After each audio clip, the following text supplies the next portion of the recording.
When times were lean and store-bought luxuries were out of reach, folks leaned into what the land gave them, especially in the American South. Turnip greens and pot liquor wasn't just a dish. It was a declaration of survival through simplicity. Families didn't follow recipes. They followed seasons, weather patterns, and whatever was growing in the garden or left at the market's end. The greens were simmered down low and slow, releasing a rich broth known as pot liquor, packed with vitamins, minerals, and flavor no store-bought stock could touch. This was resourcefulness over recipes in its purest form. Nothing got tossed. The liquid was so valued that cornbread was often crumbled right into it, not just for taste, but to make sure not a drop of nourishment went to waste. As one old-timer put it, that pot liquor kept more folks alive than any doctor ever did. It was ingenuity on a stovetop. Turnip greens grow quickly, even in poor soil, making them a go-to for Depression-era cooks who needed to stretch pennies into plates. In the days when every part of the pig was used, except the oink, families came up with ways to stretch flavor and calories as far as humanly possible. That's where Cracklin Bread came in. It was more than just a cornbread with extras. It was a symbol of survival layered with ingenuity.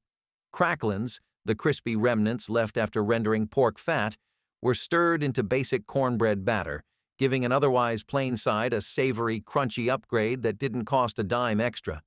This wasn't a meal crafted from culinary ambition. It was born out of necessity, shaped by a resourcefulness that had no room for waste. If something could be eaten, it was. If it could be cooked into cornbread, even better. The result was a dense, filling bread packed with flavor and fat. Two things in short supply when times were tough. Cracklin bread traveled well, kept longer than fresh meat, and required no refrigeration. That's survival and simplicity working hand in hand. Farmers and field workers often took it with them, wrapped in cloth because it stuck to your ribs and didn't ask for sides.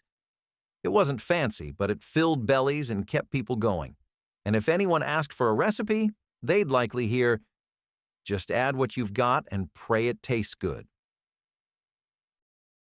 When meat was scarce and money even scarcer, rural families turned to the woods instead of the butcher.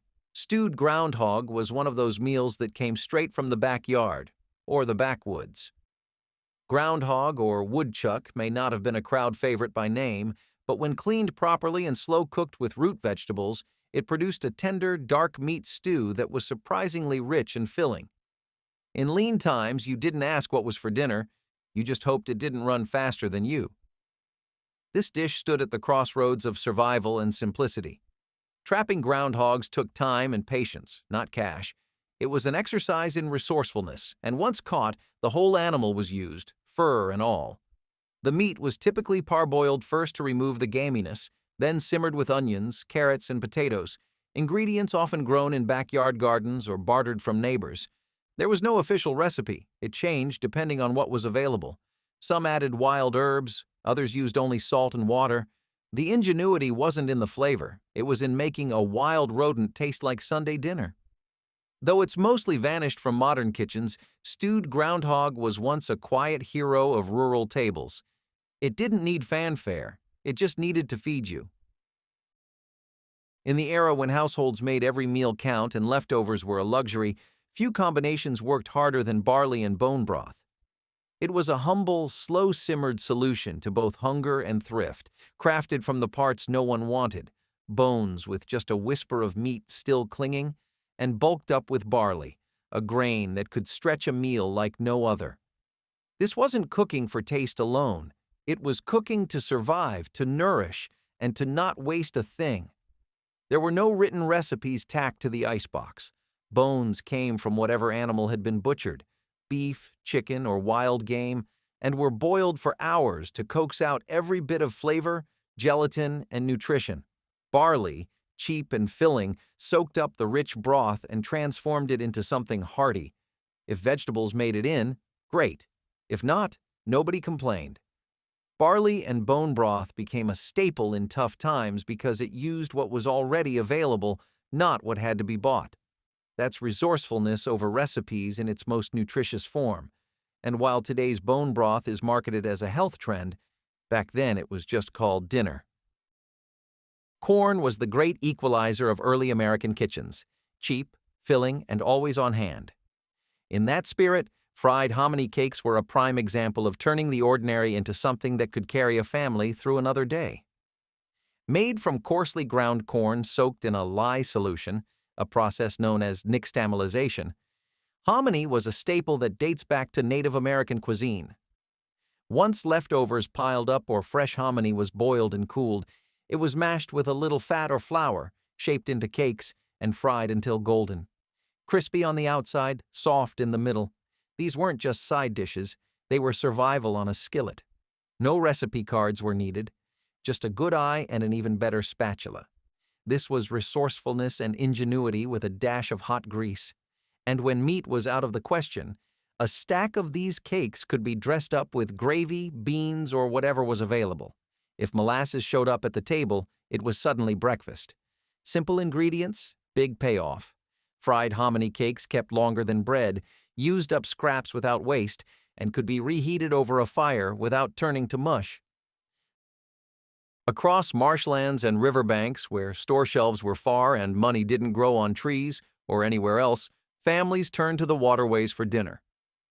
That's where Muskrat Pie carved out its quiet place in American survival cooking. Trapping muskrat wasn't a hobby. It was a strategy. The meat, dark and lean, was surprisingly rich and, when cleaned thoroughly and seasoned well, made for a hearty protein source in a world that didn't always offer beef or pork. Muskrat Pie wasn't about following cookbooks. It was about using what you had and hoping the kids didn't ask too many questions. The meat was stewed or roasted, then layered under a crust. Sometimes biscuit dough, sometimes a makeshift pastry depending on the pantry's mood that day. Add in onions, maybe some carrots or wild herbs, and you had a savory filling meal that could stretch across several plates. This was resourcefulness over recipes, pure and simple. Muskrat was legal game and considered clean meat by many rural and Catholic communities, even during Lent.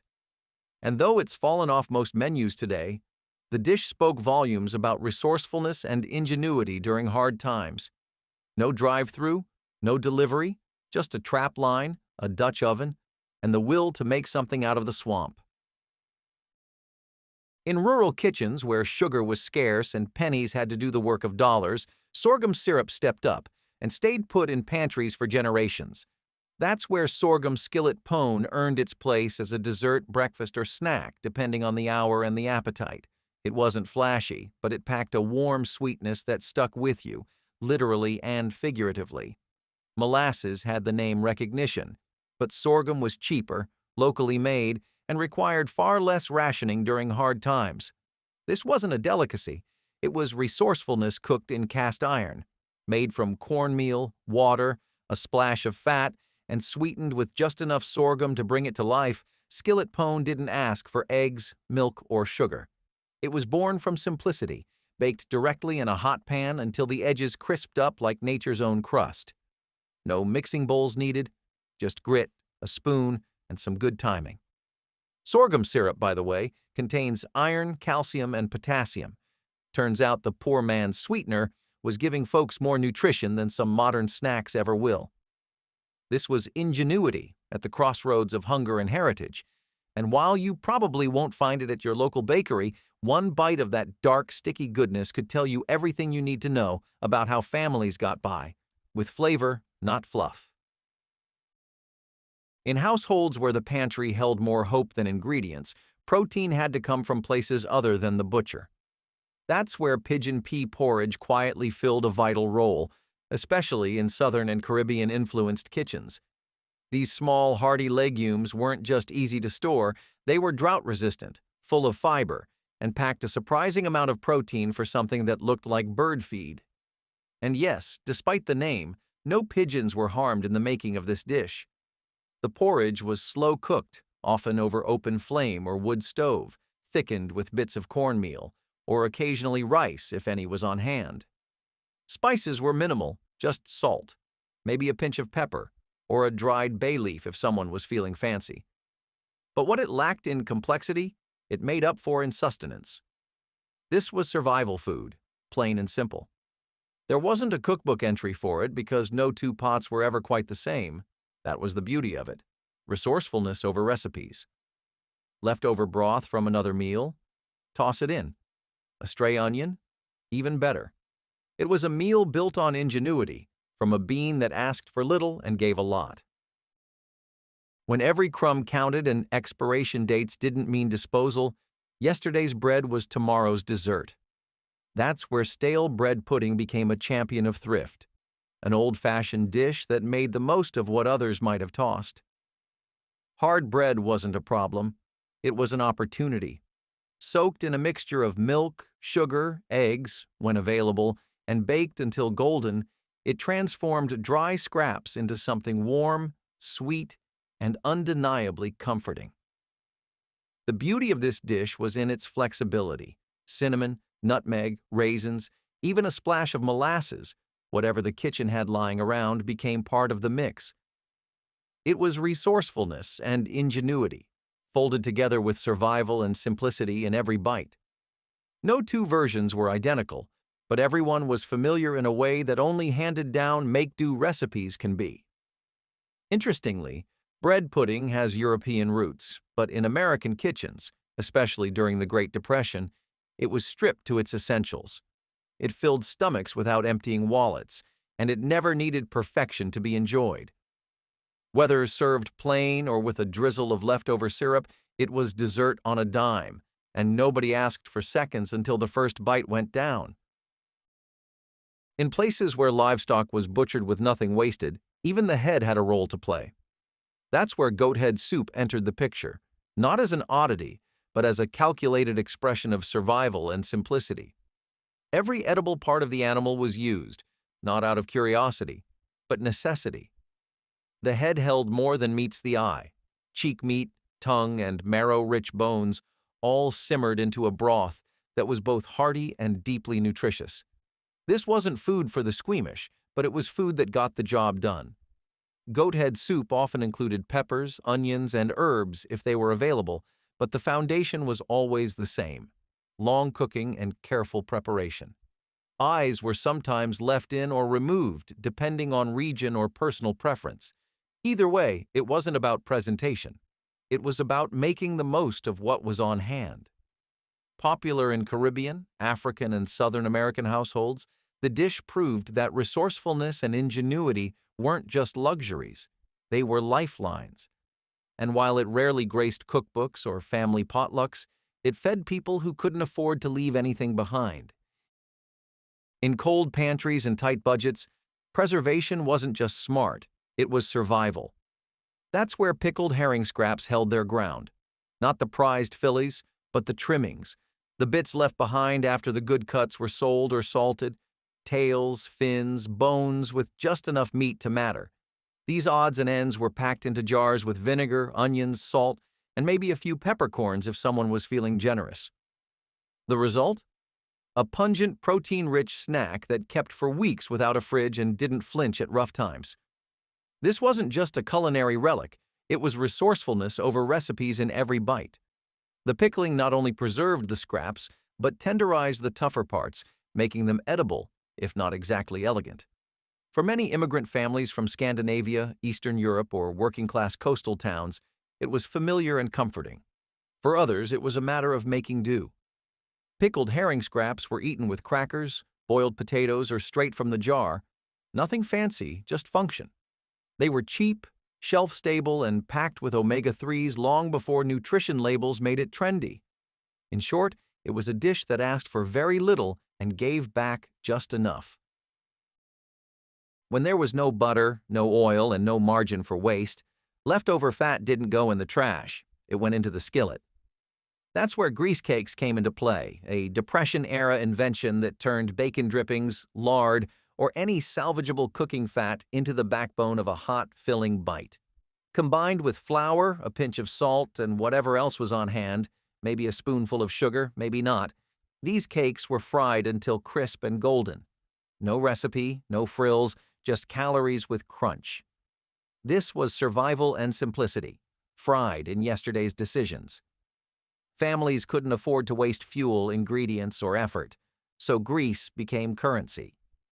The cakes were fast to make, required minimal cleanup, and kept folks going through long hours in the field or factory.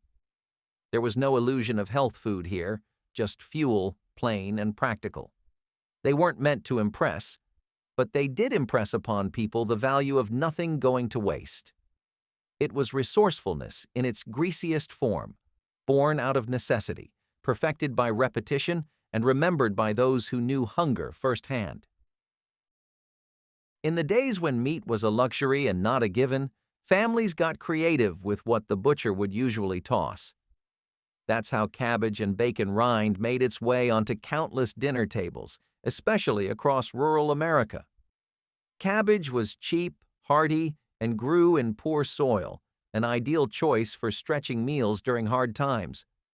But it was the bacon rind, that tough, fatty strip often discarded today, that gave this dish its depth. It brought flavor where there was none, and made a pot of boiled greens feel like a feast. This was resourcefulness and ingenuity boiled together. No smoke, no mirrors, just a pot and whatever you could scavenge. The bacon rind, sometimes smoked, was simmered alongside wedges of cabbage until the greens soaked up every bit of salty richness. No spices, no broth, no extras, just survival and simplicity in edible form. It was the kind of meal you could make without measuring a thing and still walk away full. Not fancy, not pretty, but dependable. That rind, once seen as trash, did the heavy lifting, proving that flavor didn't always come from volume, but from knowing how to stretch what little you had. When meat was out of reach but bones were still on the table, cooks leaned into one of the most overlooked ingredients in the kitchen: marrow. That's where marrow bone toast found its moment. Often seen in modern restaurants as a gourmet appetizer, this dish began as a necessity, not a trend. Roasted beef bones, usually the ones the butcher couldn't sell, were cracked open after hours of cooking to reveal a rich, fatty center that could be spread like butter over stale bread. This was survival and simplicity, dressed in nothing more than salt and maybe a sprig of wild herbs, if they happened to be growing nearby. Bone marrow is packed with calories, collagen, and essential nutrients, making it an ideal solution for lean times when families needed more than just something to chew on. There was no recipe to follow, just a method passed down. Roast the bones until hot and bubbling, toast the bread until firm, and combine the two while everything was still warm. It was resourcefulness over recipes in every sense, taking what others discarded and turning it into something rich, satisfying, and surprisingly elegant. Along fence rows, ditches, and open fields grew one of the most underappreciated vegetables of tough times. Stewed burdock root wasn't planted in neat garden rows. It was foraged by those who knew the land could feed them, even when stores could not. Long, fibrous, and often mistaken for a weed, burdock was free for the digging and rich in nutrients like potassium, magnesium, and inulin, a natural prebiotic fiber that helped folks stay full even when meals were few and far between. Preparation took patience.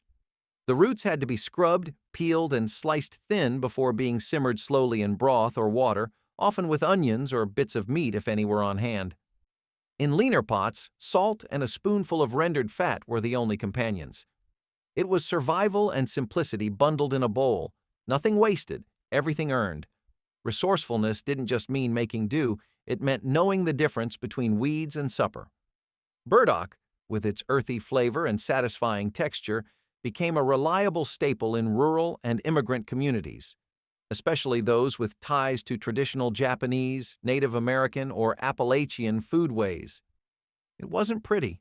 It didn't smell like Sunday roast. But it fed people who needed feeding, and that alone gave it a rightful place at the table, if only for a time. Fishermen didn't always come home with the catch of the day. Sometimes they came back with the scraps. That's where hush puppies with fish guts stepped in, a gritty, no-frills answer to the question, what do you do with the parts no one wants? In hardscrabble fishing communities, discarding edible fish organs was unthinkable. Livers, roe, and other innards were minced, seasoned, and folded into cornmeal batter, then fried into crisp, golden hush puppies that delivered flavor, calories, and protein, all without wasting a thing. This wasn't a dish of indulgence. It was a reflection of survival and simplicity. Hush puppies alone were already the food of the frugal. Cornmeal, salt, and water dropped into hot grease. But adding fish guts? That was resourcefulness and ingenuity taken to the next level. It added richness, moisture, and a depth of flavor that regular hush puppies couldn't touch. And no, it didn't taste like bait. In fact, some coastal cooks swore it was the only way to eat them. The mixture changed depending on the catch: catfish, mullet, or whatever was pulled in. Served hot with a side of greens or eaten straight out of a paper sack, they filled bellies when fish fillets were already sold off at market. Back when every part of the animal had a purpose, and often a second purpose, meals like Oxtail Jelly emerged from a blend of patience, practicality, and a firm refusal to waste. Oxtails, full of bone, cartilage, and connective tissue, weren't chosen for convenience.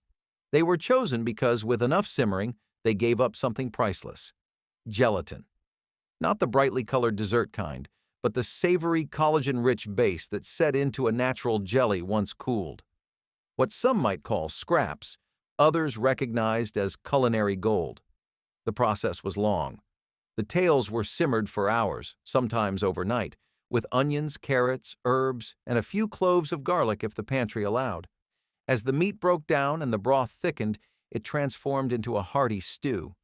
Once cooled, it became jelly, dense, glistening, and packed with concentrated flavor and nutrients.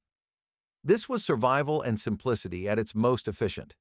It didn't need a recipe, just time and a willingness to see value in what others might toss. Resourcefulness and ingenuity made it work, whether served cold with bread or warmed over potatoes. Root vegetables were the unsung heroes of the Hobo kitchen, cheap to grow, easy to store, and nearly impossible to ruin. Among them, parsnips earned a quiet respect, especially when turned into parsnip patties. These weren't meant to wow the table, they were meant to fill it. Mashed, seasoned, and fried in whatever fat was handy, these patties took a humble ingredient and made it stick to the ribs without sticking to the budget. Parsnips, with their slightly sweet, nutty flavor, were often mistaken for white carrots, but they packed more starch and a surprising amount of vitamin C. In colder regions, they even got sweeter after the first frost.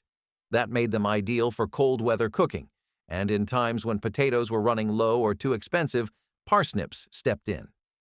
The patties were a simple mixture: grated or mashed parsnips, maybe a bit of flour or cornmeal, a pinch of salt, and anything else that happened to be on hand.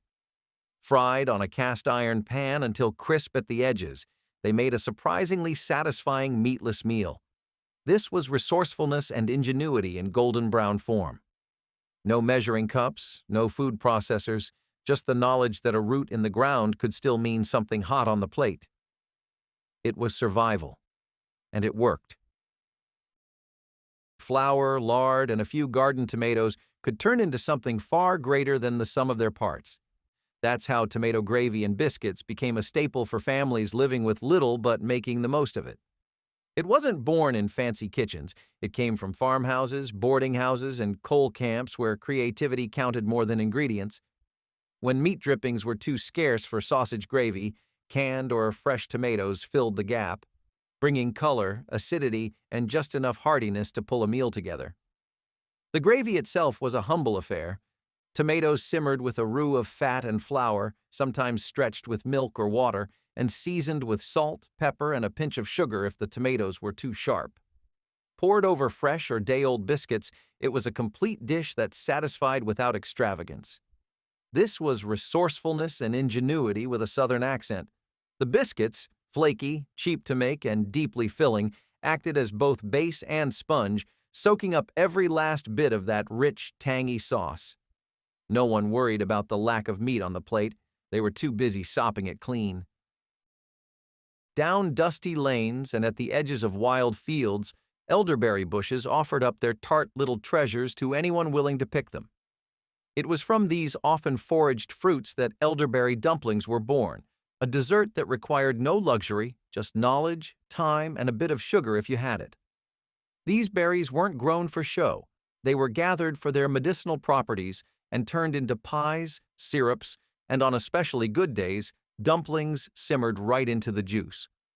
The dumplings themselves were simple: flour, baking powder, fat, and water, mixed into a loose dough and dropped by spoonfuls into a bubbling pot of elderberries, sweetened and thickened just enough to coat each bite.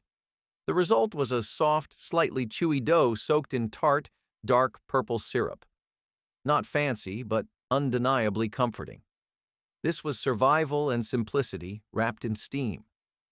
Elderberries weren't store-bought. They were scouted, picked, and cleaned by hand. That kind of labor turned a handful of berries into a full afternoon's reward. It was resourcefulness and ingenuity, sweetened by whatever nature and the season provided.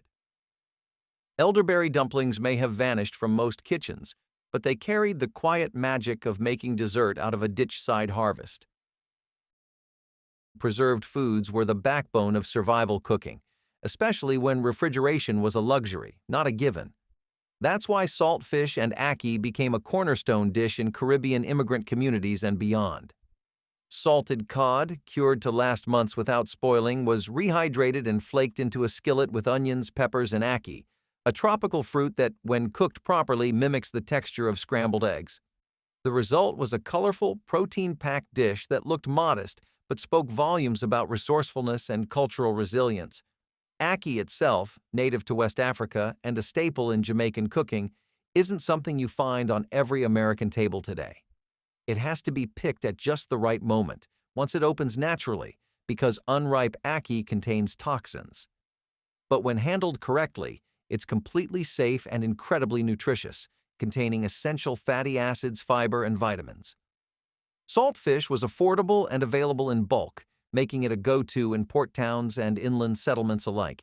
It didn't need refrigeration and could be prepared with whatever vegetables were on hand, stretched over rice or dumplings to fill more plates. This was survival and simplicity, seasoned with ingenuity and heritage. When coffee was rationed, expensive, or simply ran out, Americans got creative with the next best thing. Chicory coffee cake was one of the results. Chicory root, roasted and ground, had long been used as a substitute for coffee, particularly in the South and among French Creole communities. It carried a roasted, nutty bitterness that resembled coffee well enough to satisfy cravings, and when folded into a simple cake batter, it added depth of flavor that belied its humble roots. The cake itself wasn't fancy. Flour, baking soda, lard or rendered fat, and maybe a bit of sugar if someone had managed to keep a tin hidden from the kids. Sometimes a few nuts or dried fruit were added, but more often it was whatever could be scavenged from the pantry. The chicory gave it a rich color and an almost molasses-like taste, without needing actual molasses. This dish was pure ingenuity, born from limited options and executed with a quiet kind of pride. It was resourcefulness over recipes, survival and simplicity layered in a baking pan. Served with a bit of preserved jam or just plain, it brought warmth to a cold morning or softened the end of a hard day. Trappers, pioneers, and homesteaders alike knew that when the pantry was bare, the wilderness could still provide, if you were willing to work for it. That's where Beavertail stew came in, a frontier favorite, not because it was glamorous, but because it was practical.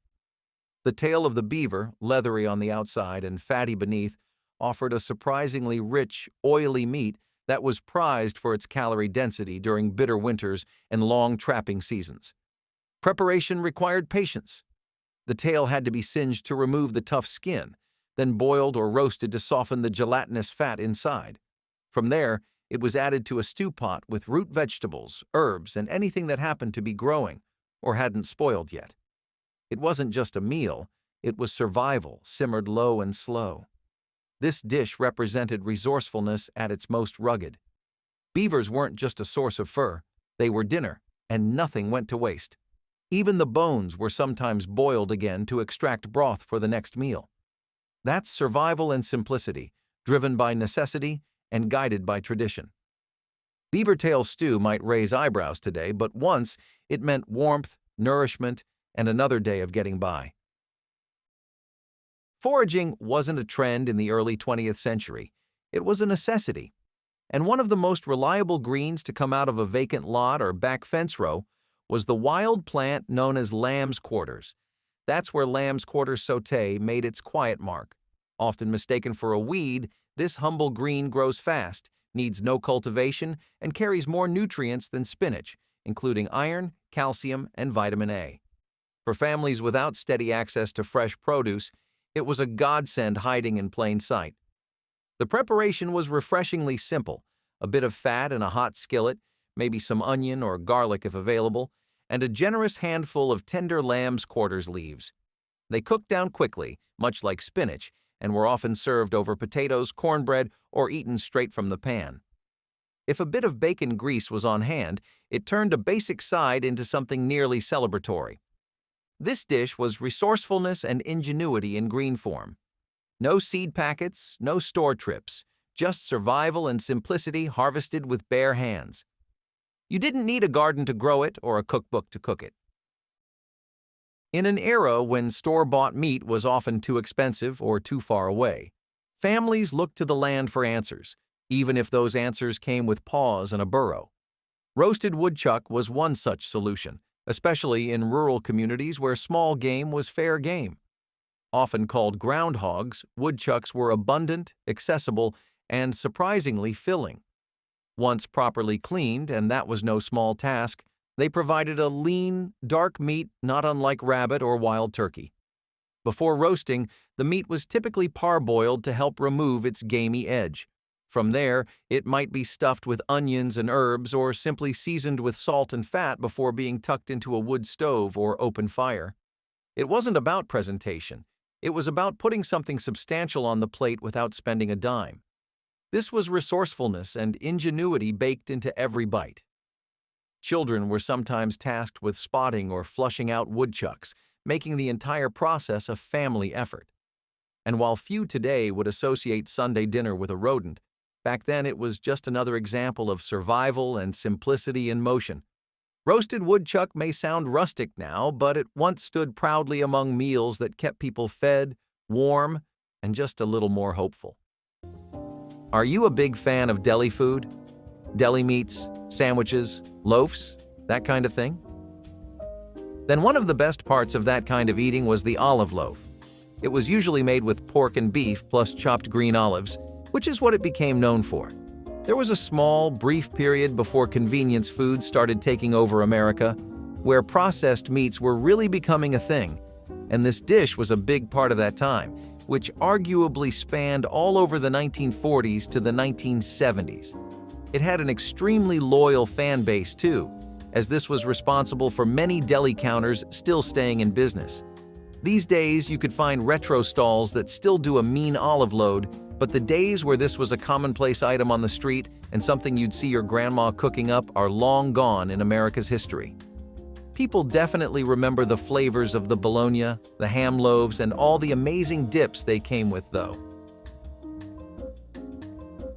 One of Grandma's best-kept secrets for luscious, shiny hair was her coconut oil hair mask. This tropical treat, rich in fatty acids, is a natural powerhouse for maintaining strong, vibrant locks. Making the mask is easy. Simply melt a couple of tablespoons of coconut oil in your hands and massage it directly into your scalp and hair. For a deeper treatment, wrap your hair in a warm towel and leave it for at least 30 minutes before washing it out. You can even leave it overnight for an extra boost of hydration. Coconut oil's benefits for hair are well known. The lauric acid in coconut oil helps it penetrate the hair shaft, nourishing from the inside out. It acts as a natural conditioner, preventing protein loss, which results in shinier, stronger hair. It also moisturizes the scalp, helping to prevent dryness and dandruff. Grandma swore by it, claiming it gave her hair the kind of shine that would make a shampoo commercial jealous. Used for centuries in tropical regions, coconut oil was an essential part of beauty routines in India, the Philippines, and the Caribbean. In fact, it's said that ancient Indian women used coconut oil long before it became popular in the Western world. Now, speaking of retro, tuna jelly salad was a really vintage recipe that started coming into the spotlight around the 60s. This was the time when Jell-O and gelatin mold-based dishes were getting really popular. The idea was to use the gelatin mold to encase the tuna with a typical salad dressing, and it really worked back then. I'm not exactly sure how people would react to it now, since I think the idea of a tuna and gelatin crossover is a bit too bold for a lot of people's palates. I could always be wrong though, so you tell me, dear viewer.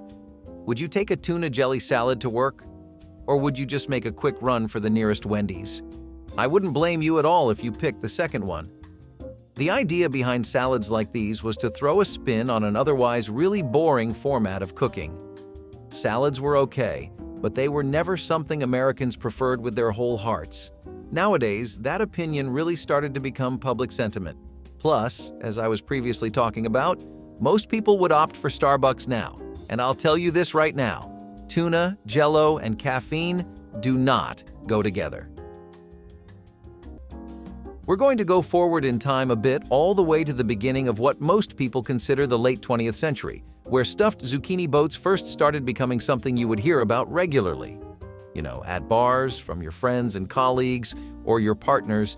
They became really hot in the 60s and 70s when it felt like everyday people were trying another dish from a new country that hadn't really touched base in America yet. It was the first time people expanded their taste buds beyond the bacon, pancake, and hash brown breakfasts they were mostly used to. Plus, stuffed zucchini boats were really healthy.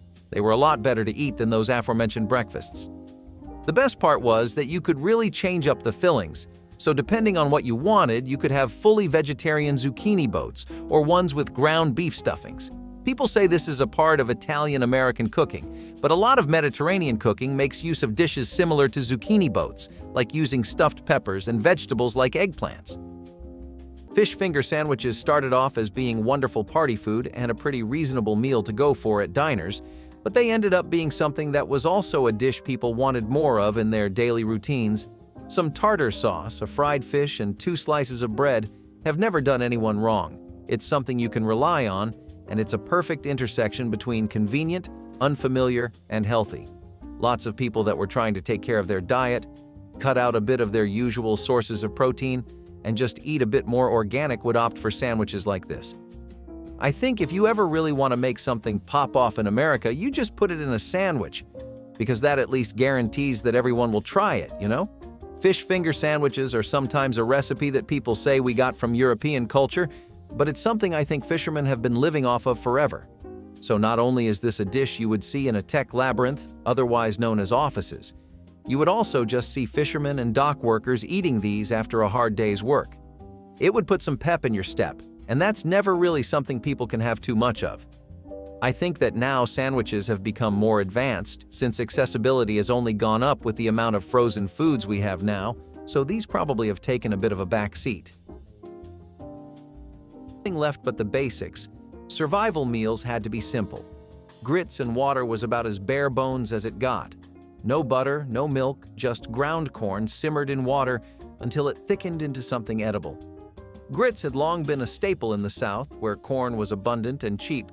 Normally, they were cooked with milk or broth for flavor, but when times were hard, even those additions were a luxury. Water had to do. A pinch of salt, if available, might cut the blandness. Some families thinned them out to make the pot last longer, while others let them cook down into a thicker porridge for a more filling meal. There was ingenuity behind this dish. Grits were not only affordable, but they expanded when cooked, making a little go a long way. Leftovers weren't wasted either. Cooled and hardened grits could be sliced and fried the next day, turning yesterday's meal into something with a bit of crunch. For many, grits and water was a meal born out of necessity, but it carried meaning beyond hunger.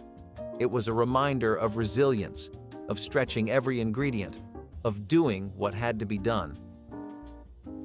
Cold fried chicken wasn't exactly what the name makes it sound like.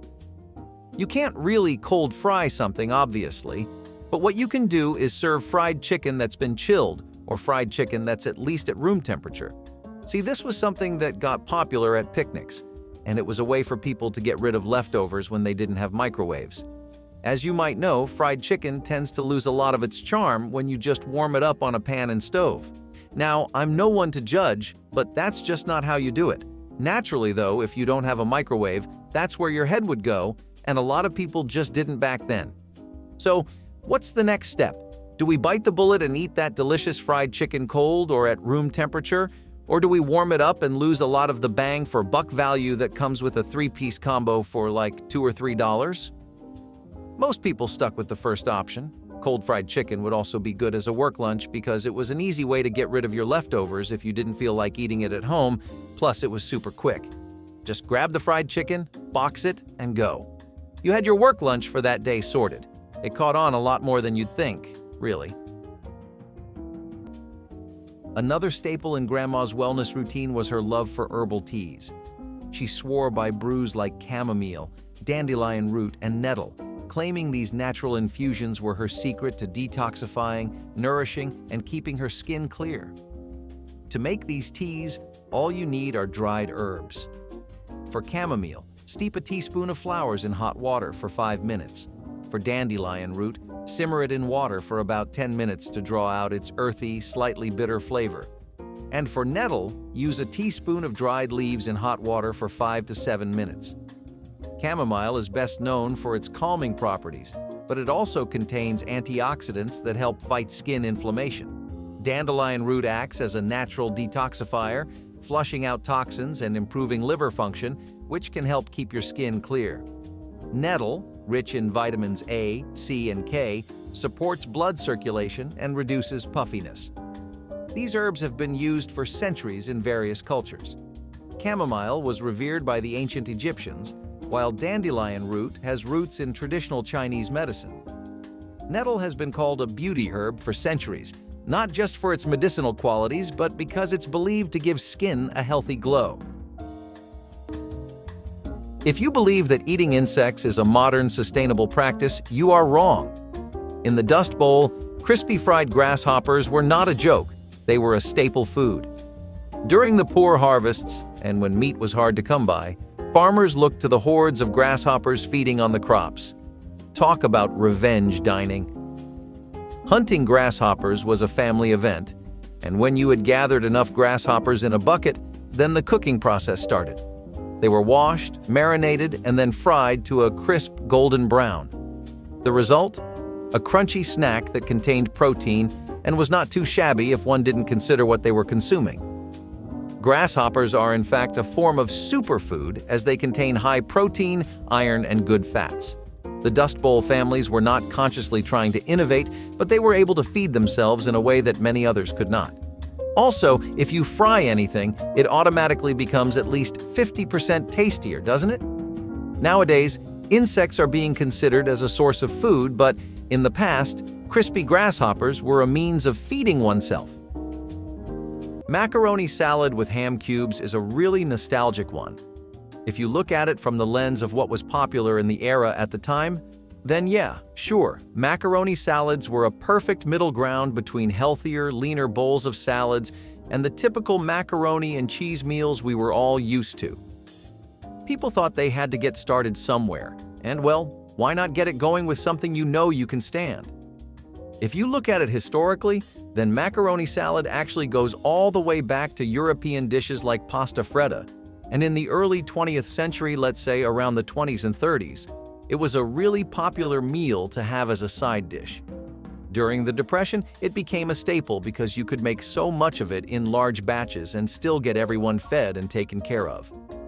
Now, in the war era, the rise of convenience foods meant that mayonnaise and macaroni were getting even more popular and accessible than ever before. It was only natural that people would start adopting macaroni salads, but they needed something to go with it. Some oomph, you know? That definitely came from the smokiness of the ham cubes, which honestly bounced really well off of the macaroni. This salad was a typical lunch in factories, offices, and just about any kind of labor-intensive job you could imagine. It's just a bit sad that people have gone back to Kraft's mac and cheese boxes now, though. Grandma always said that the key to staying youthful was found right in nature's bounty, seasonal fruits and vegetables. She made it a point to eat whatever was in season, believing that local produce was the most nutritious and freshest way to nourish the body and the skin. Eating seasonal produce means enjoying fruits and vegetables at their peak, when they're packed with vitamins, minerals, and antioxidants. Whether it's summer's juicy peaches and tomatoes or fall's hearty squash and apples, these foods offer the nutrients our bodies need to thrive. In addition to supporting overall health, seasonal fruits and vegetables are fantastic for the skin. Berries, like strawberries and blueberries, are high in antioxidants, which help combat the effects of aging by protecting skin cells from free radicals. Leafy greens, like kale and spinach, provide vitamin C, essential for collagen production, keeping skin firm and radiant. Seasonal eating has been around for centuries, with people growing and harvesting according to the natural rhythm of the seasons. Grandma often remarked that eating foods in season just made sense. It's how nature intended. Did you know that ancient Greeks believed eating seasonal foods helped maintain balance in the body? Grandma would have agreed, especially when it came to enjoying summer berries in a fresh salad. Who says you need apples to make an apple pie? Not the Depression era, folks, that's for sure. This mock apple pie was a genius hack that used Ritz crackers as the crust and a sweet, sticky filling made from sugar, cinnamon, and water. It was a budget-friendly dessert that satisfied the sweet tooth without the need for expensive or hard-to-find ingredients. Plus, it was a great way to use up those stale crackers lurking in the back of your pantry. The Ritz mock apple pie became a Depression-era favorite, despite the fact that it was a pastry imposter. How did it work? The aromatic mixture of sugar, cinnamon, butter, lemon juice, and crackers combined to convince the taster's senses that the pie actually tasted of apples. Mock apple pie actually dates to the mid-1800s. During the wintertime, when apples were scarce and dried apple stores were used up, inventive home cooks would instead use soda crackers or stale bread. The more modern Ritz cracker version came about in the 1930s. Turkey and cranberry sandwiches are a bit of a hit or miss, depending on the kind of stuff you prefer. But throughout Thanksgiving, you'd basically see people bringing nothing else but this. Why? Well, I know that you all know cranberries and cranberry jams, sauces, and desserts get really popular around Thanksgiving, but have you ever wondered why? Spoiler alert, it's not just tradition. See, across the Appalachians to California, throughout Wisconsin and Northern America, cranberries have been one of the few things that were always indigenous to our country. That's why we abuse them to the moon and back, you know? Then you throw in canned cranberries and convenience stores popping up in every neighborhood. And well, you start to see how people end up with so many leftovers. Turkey and cranberry sandwiches would be made so often to dispose of leftover cranberries that it wouldn't be uncommon to see pretty much everyone at work pulling up with one of these, though that did mean they got old really fast. Probably why nobody brings them anymore, to be honest. One of Grandma's favorite morning rituals was her apple cider vinegar drink. This zesty tonic, made by mixing a tablespoon of raw, unfiltered apple cider vinegar into a glass of water, was her secret to staying balanced inside and out. Apple cider vinegar is made by fermenting apple juice twice. The first fermentation turns it into alcohol, and the second introduces bacteria to create acetic acid, the compound responsible for its tangy flavor and health benefits. To sweeten the deal, some people add honey or a dash of cinnamon, but Grandma liked it straight. She said it woke her up faster than coffee. Internally, it helps balance the body's pH, improve digestion, and support gut health. Better digestion means better nutrient absorption, which reflects in healthier skin. Additionally, its natural antimicrobial properties can help combat breakouts and promote a clear complexion. Historically, apple cider vinegar has been around since ancient Greece. Hippocrates, the father of medicine, used it as a healing tonic. ACV was a popular home remedy during the Great Depression, praised for being effective and affordable. I know for a fact you've all grown up on some of your grandparents' baked ziti, especially if you have some Italian roots, and if you do, then you share that in common with this dish.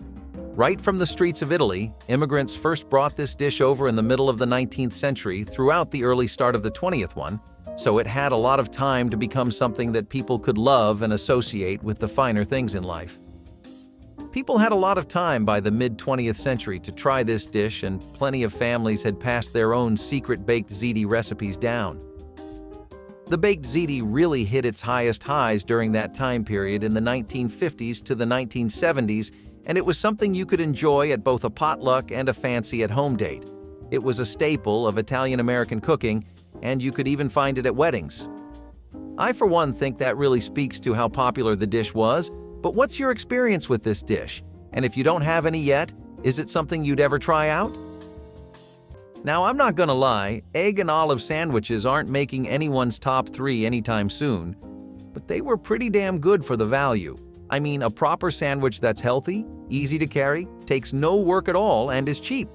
That's just a good deal, and the kind of deal that you start compromising on your standards for just a tiny bit. I'm not exactly sure why this ever fell out of favor with people. I think maybe we just moved on from olives, or the specific combination of eggs and olives. Either way, this was one of the most common things to bring. Interestingly enough, though, depending on your neighborhood, office, and job, that would be completely untrue. Egg and olive sandwiches were more so something you would see in working to middle-class offices and neighborhoods exactly because they were so practical and affordable. You could throw a slice of cheese in there and some leftover ham, and you would pretty much be set for the rest of the shift. However, having that many fried eggs daily wasn't a good idea either. People would keep this in rotation around like 2 or 3 times in a day. Yes, you heard it here first, skunk stew. Even when the Dust Bowl left dinner plates empty, people were not the only ones who could not escape being eaten. Not even skunks. Now, before you start gagging, let me explain. Skunks were not the preferred source of protein, but when the resources were scarce, the farmers made do with whatever they could hunt down. Cooking skunk stew was not for the faint-hearted. First, you had to, de-skunk the skunk. It was mandatory to have the scent glands removed unless one wanted the house cleared faster than a tornado. After washing, it was cooked with what vegetables and spices were available. The result? A rather soft and gamey meal that was palatable though, but not one that would make me eagerly look forward to the next meal. Skunks may sound like the butt of some jokes, but these animals were a good source of protein food when all else was scarce. And can you imagine? A skunk was not as smelly as other wild games like raccoon or possum. Talk about a backhanded compliment. While skunk stew appears to be the epitome of the challenge-accepted food that is popular today for the survivors of the Dust Bowl, it was a symbol of survival. They made desperation into dinner. As they say, where there is life, there is a chance to live, and sometimes to live, you have to eat the wild, literally. Next in Grandma's arsenal of age-defying secrets is the green tea tonic, a drink so packed with antioxidants, it's practically a superhero in a cup. Brewed from the delicate leaves of the Camellia sinensis plant, green tea has been cherished for centuries as a natural remedy for health and beauty. Steep a teaspoon of loose green tea leaves, or a bag if you prefer, in hot water for 2 to 3 minutes. For an extra twist, Grandma often added a slice of lemon or a drizzle of honey. The key is not to overbrew as it can turn bitter, and let's be honest, no one likes a bitter cup of tea or a bitter outlook on life. Green tea's benefits are vast, but for the skin, it's the high concentration of catechins, a type of antioxidant that works wonders. Catechins neutralize free radicals, those pesky molecules that damage skin cells and accelerate aging. Historically, it was first used in ancient China over 4,000 years ago as a medicinal tonic. Japanese geishas swore by green tea-infused face rinses for smooth, porcelain-like skin. Grandma always said green tea was like a gym membership for your skin, except much cheaper and infinitely more relaxing. Pickled beet and goat cheese sandwiches were like pretty much the same thing as a lot of the recipes from the Depression era that you see persisting beyond the 50s. There's something that people back then acquired a taste for, but this combo really brought out the best of them too. Chèvre, or as we know it, goat cheese, was something that was actually not too popular in America though. It was something that French, Spanish, and Italian immigrants popularized, but it was something that was originally first introduced in America by European settlers. For most of the 17th and 18th centuries, it was a niche thing. Not exactly the main character or a big part of the B-plot, but it was a good extra in the background, sometimes the foreground, know what I mean? Lots of small-scale farming and goat dairy farms did start to open up in places like Wisconsin, Oregon, California, and Vermont, And when the health scares started, the government only started pushing things like goat's cheese more. It wasn't a big stretch to move towards sandwiches then, and the beet and goat cheese combo was already something that worked. In today's day and age, this sandwich just isn't flashy, substantial, or tasty enough to last, though. But some people still keep it as a vegan-friendly option. Grandma was a firm believer in the magic of castor oil, and not just for dry skin. She always kept a little bottle handy for one of her best-kept beauty secrets, promoting the growth of lush, thick eyelashes and brows. Applied nightly, castor oil helped give her lashes that extra boost, naturally. Castor oil is derived from the seeds of the castor bean plant. It's rich in ricinoleic acid, a fatty acid that penetrates the skin and helps stimulate circulation to hair follicles, promoting healthy hair growth. Grandma would carefully apply a small amount of castor oil to her lashes and brows using a clean spoolie or cotton swab before bed. Over time, she noticed fuller, stronger lashes that were the envy of everyone. Used for centuries, castor oil has roots in ancient Egyptian beauty routines. Cleopatra herself was said to have used it to maintain her famously dramatic eyes. Grandma used to say, "If it worked for Cleopatra, it can work for you." Not only does castor oil promote hair growth, but it also helps to nourish and hydrate the skin around the eyes, reducing the appearance of fine lines. So, you get both thicker lashes and healthier skin, all in one little bottle. The next thing we have on the list is salmon croquettes with creamed spinach. Now, on paper, this sounds like just what you would need, right? It's salmon, so there's protein. It's creamed spinach, so you definitely have a side that's jam-packed with nutrition. I mean, it seems ideal, the kind of thing you'd always want to be eating at work. For a long time in the 80s, that was how it worked too. People, particularly those working office and desk jobs, were very fond of this kind of lunch. It was also the perfect change in flavors from what people were originally used to. However, this was probably even more reliant on advanced preparation than egg salad stuffed tomatoes. That just wouldn't work with the way so many people were re-entering the workforce in the second half of the 20th century. It basically meant that your wife would have to stay at home and do kitchen duties every day, and most wives were opting to go to work instead. Labor-intensive meals like this, as a result, just didn't last in the long haul. Chicken a la king and puff pastry was another little nugget of French culture and cuisine that served us pretty well. So the idea here this time was to stuff creamy chicken and mushrooms into one single pastry, and there would be lots of these individual pastries, each stuffed to the brim. By now, we're talking about somewhere along the 70s. America's always been a big fan of cream. There's really no denying that, but I would say that we've warmed up to mushrooms a lot more than we used to. I don't think they were not popular, but they weren't exactly a standout ingredient that would be making anyone's top 10 or top 5 either. Americans were changing their palates regarding mushrooms thanks to two things, though. One, they had built up a fondness for it thanks to how many Americans, especially ones living on the edges of urban hubs, relied on foraging wild mushrooms. Two, things like cream soups, such as cream of mushroom soups, were already making the pairing of cream and mushrooms popular. This take on puff pastry wasn't exactly a long shot, since the stage was pretty much mostly set. However, I think most people have opted for things like sandwiches and ordering takeout at lunch now, or just getting a coffee. Work cultures really changed, and having a full-fledged meal during your 15-minute break isn't the most appealing option to a lot of people nowadays. Grandma's spinach and walnut salad was her secret weapon for staying strong and vibrant. This simple yet nutrient-packed salad featured fresh spinach, crunchy walnuts, and sometimes a drizzle of olive oil or balsamic vinegar for extra flavor. Spinach, a rich source of iron, helped keep her energy levels up, while walnuts provided a hefty dose of omega-3 fatty acids that supported her heart and brain health.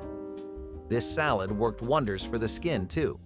Spinach is loaded with antioxidants, including vitamin C, which helps protect skin from damage and encourages collagen production, keeping her skin smooth and youthful. Walnuts, with their omega-3s, help reduce inflammation and keep skin hydrated, contributing to a natural glow. Grandma would often prepare this salad for lunch or as a light dinner, using whatever fresh ingredients were in season. She believed in eating whole nutritious foods to nourish the body from the inside out, and this salad was a key part of that philosophy. So next time you're looking for a quick, nutrient-packed meal, remember Grandma's spinach and walnut salad. It's a boost of antioxidants, healthy fats, and skin-loving nutrients all in one. If you enjoyed this video, make sure to like, subscribe, and leave a comment with the most shocking hobo meal down below.